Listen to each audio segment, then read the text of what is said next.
This ring light is giving magic. Hi, bud. Alright, so welcome to Millennial Pocket Watching. So it has come to my attention that some of you guys don't really understand fully what I'm actually, let's say, talking about, but doing with my budget. So in this episode, I will be going over small categories to better understand how I'm doing my budget and how it's been working for me over the years.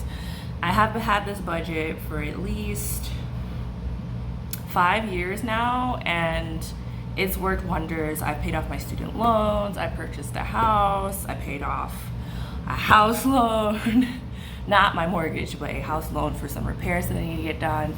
So in this kind of series, I'll show you guys what I do, why I do it, and something, hopefully I can make it so that you guys can replicate it, okay? So I will catch you guys in a bit. Hey guys, I'm back. So in this particular episode, I am going to talk about housing. And so the way I broke down my budget, and I'm going to use a budget from 2021, and this is like a more realistic to the average man income that I had. So my income just recently shifted to much more than I had back in the day. So I'm gonna kind of back it up a little bit and humble myself back to I am going to discuss how I break down my budget. So let's back it up into small increments. So I'm going to use my income from 2021. That particular year I made, let me look at the numbers because I looked them up. I made $39,000 that year, roughly, just a little bit more, like maybe 30 to be exact, $355.80. That's what I made in 2021, cumulative gross pay. All right, and so I'm gonna kind of explain how I break down my budget and how I manage to buy a home and live on my own and all that fun stuff. Only making $39K a year. My house wasn't super expensive. I spent like $141K on it, so that's my total mortgage amount for when I first purchased my home.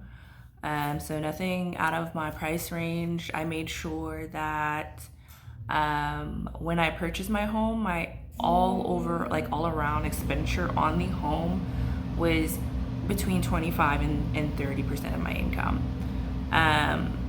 roughly. Might have gone over it a little bit, but you shouldn't have housing expenses over at least 25 to 35% of your income. Kind of the same mindset that it comes with renting. You want 3 times what you make per year or per month. You want to be able to, your rent should be only a third of that. So basically you want to make 3 times as much as your rent so you can at least afford rent. So that boils down to about 33.3%, 33.33 continuum percent. And that's basically where you kind of are with housing. There's definitely differences between owning a home and renting by far. But those are like hidden expenses that just come with being a homeowner. But that's another story for another day. I am kind of basically just going to talk about where I am with that. So that was my housing. So I only budgeted 25 to 30% of my overall take-home pay, and that's where I think a lot of people kind of get a little flustered, is that they're basing their rent or their mortgage over their gross pay. In actuality, you need to know what you're taking home ultimately, because that's what you're going to be using to pay for said rent and or mortgage. So stay tuned, there's going to be more.